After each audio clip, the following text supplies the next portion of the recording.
সার্বভৌমত্ব রক্ষা করতে পেরেছি। তাবেদার মুক্ত বাংলাদেশে জনগণের ভোটে জনগণের কাছে জবাবদিহিমূলক একটি নতুন সরকার যাত্রা শুরু করেছে। দেশে গণতন্ত্র এবং মানুষের অধিকার পুনঃপ্রতিষ্ঠার এই যাত্রা লগ্নে আমি দেশবাসীকে শুভেচ্ছা এবং আন্তরিক অভিনন্দন জানাই। স্বাধীনতা প্রিয়, গণতান্ত্রিক আমি প্রিয়। জনগণের কারণেই দেশে আবার মানুষের অধিকার, সম্মান এবং মর্যাদা পুনঃপ্রতিষ্ঠার সুযোগ সৃষ্টি হয়েছে। আমি দেশবাসীর উদ্দেশ্যে একটি বার্তা দিয়ে বলতে চাই, মুসলমান, হিন্দু, বৌদ্ধ, খ্রিস্টান তথা দল, মত, ধর্ম, বর্ণ নির্বিশেষে পাহাড়ে কিংবা সমতলে বসবাসকারী এই দেশ আমাদের সবার। প্রতিটি নাগরিকের জন্যই এই দেশকে আমরা একটি নিরাপদ ভূমিতে পরিণত করতে চাই। একটি স্বনির্ভর, নিরাপদ, মানবিক, গণতান্ত্রিক বাংলাদেশ প্রতিষ্ঠাই বিএনপি সরকারের লক্ষ্য।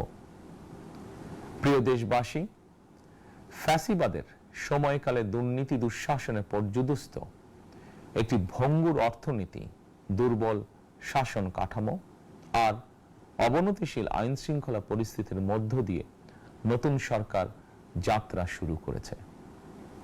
আইন শৃঙ্খলা পরিস্থিতির উন্নয়ন এবং কঠোরভাবে দুর্নীতি নিয়ন্ত্রণের মাধ্যমে জনগণের মনে শান্তি, নিরাপত্তা ফিরিয়ে আনাই হচ্ছে আমাদের সরকারের প্রধান অগ্রাধিকার। সারা দেশে জুয়া এবং মাদকের বিস্তারকেও বর্তমান সরকার আইন শৃঙ্খলা অবনতির অন্যতম কারণ বলে চিহ্নিত করেছে। সুতরাং জুয়া এবং মাদক নিয়ন্ত্রণে আইন শৃঙ্খলা বাহিনী সব রকমের কঠোর পদক্ষেপ গ্রহণ করছে। জনজীবনে শান্তি ও নিরাপত্তা নিশ্চিত করতে সরকার সর্বোচ্চ উদ্যোগ গ্রহণ করছে। দেশের প্রতিটি সাংবিধানিক এবং সরকারি বেসরকারি প্রতিষ্ঠান চলবে বিধিবদ্ধ নীতি নিয়মে। দলীয় কিংবা রাজনৈতিক প্রভাব, প্রতিপত্তি অথবা জোর জবরদস্তি নয়।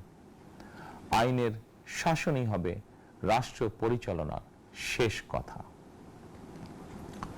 প্রিয় দেশবাসী, আগামীকাল থেকে সারা দেশে শুরু হতে যাচ্ছে পবিত্র মাহে রমাদান। আমি দেশবাসীকে পবিত্র মাহে রমাদানের শুভেচ্ছা জানাই। রমাদান আত্মশুদ্ধির মাস। আমরা যদি আত্মশুদ্ধি শব্দটির মর্মার্থ উপলব্ধি করি, তাহলে এই মাসে মানুষের ভোগান্তি বাড়ার কথা নয়। যদিও আমাদের অনেকের মধ্যেই এই মাসটিকে ঘিরে ব্যবসায় অধিক মুনাফা লাভের প্রবণতা লক্ষণীয়। আপনাদের প্রতি আমার বিনীত আহ্বান, রমাদানের পবিত্রতা রক্ষার্থে এই মাসটিকে আপনারা ব্যবসা মুনাফা লাভের মাস হিসাবে পরিগণিত করবেন না। দ্রব্যমূল্য যাতে সাধারণ মানুষের নাগালের বাইরে না যায়, এ ব্যাপারে ব্যবসায়ীরা দয়া করে সতর্ক থাকবেন। হাজারো প্রাণের বিনিময় একটি মাফিয়া সিন্ডিকেটের পতন ঘটিয়ে রাষ্ট্র এবং সরকারের জনগণের অধিকার প্রতিষ্ঠার অঙ্গীকার নিয়েই আমরা রাষ্ট্র পরিচালনার দায়িত্ব গ্রহণ করেছি। বিএনপি সরকার সকল ক্ষেত্রে অনাচার অনিয়মের সকল সিন্ডিকেট ভেঙে দিতে বদ্ধপরিকর ইনশাআল্লাহ। ক্ষুদ্র, মাঝারি কিংবা ছোট বড় সকল ব্যবসায়ীদের প্রতি বর্তমান সরকারের দৃষ্টিভঙ্গি সহজ এবং স্পষ্ট।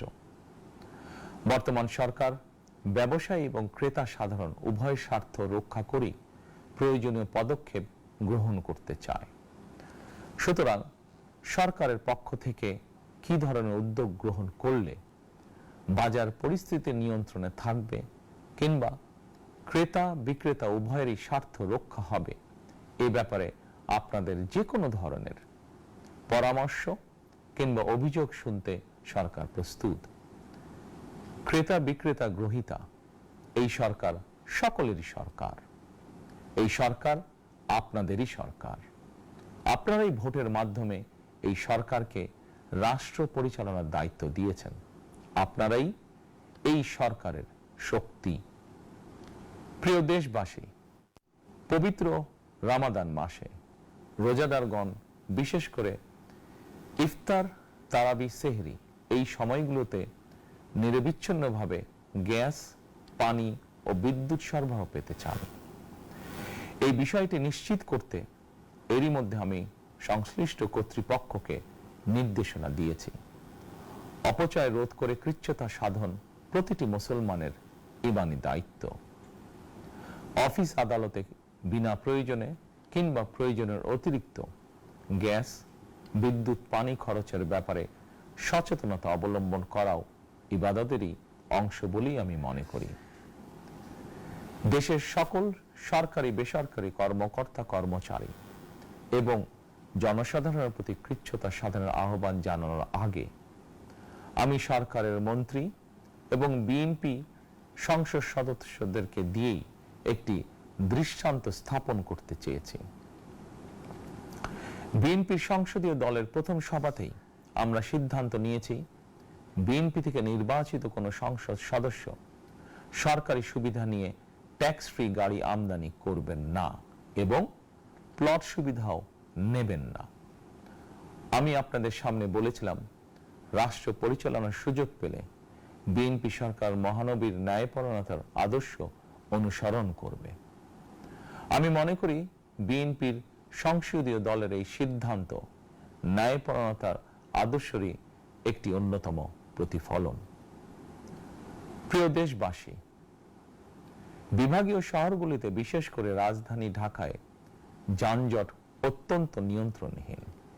হাটে, মাঠে, ঘাটে, অফিস, আদালতে জনগণের ভোগান্তির শেষ নেই। জনজীবনের নানা ক্ষেত্রে জনদুর্ভোগ লাঘব করা না গেলে জনমনে স্বস্তিও ফিরবে না। রাজধানীতে জনসংখ্যার চাপ কমাতে বিকল্প ব্যবস্থা গ্রহণ করা জরুরি হয়ে পড়েছে।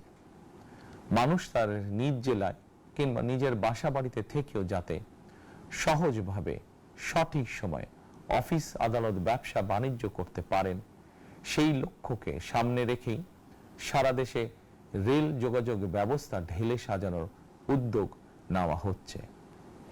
এই পরিকল্পনার অংশ হিসাবে প্রথমেই রেল, নৌ, সড়ক এবং সেতু মন্ত্রণালয়ের কার্যক্রম পুনর্বিন্যাস ও সমন্বয় করা হচ্ছে। আমরা মনে করি সারা দেশে রেল যোগাযোগ ব্যবস্থার সহজ, সুলভ এবং নিরাপদ করা গেলে একদিকে যেমন জনগণের শহর কেন্দ্রিক বা নগর কেন্দ্রিক নির্ভরতা কমবে, অপরদিকে পরিবেশেরও উন্নতি হবে। প্রিয় দেশবাসী, আমাদের চারপাশে সমস্যার শেষ নেই, তবে সমস্যার পাশাপাশি সম্ভাবনাও কিন্তু কম নয়। আমাদের বৃহৎ জনগোষ্ঠীকে যদি আমরা দক্ষ জনশক্তিতে রূপান্তরিত করতে পারি, তাহলে এই জনসংখ্যাই হবে আমাদের জনসম্পদ।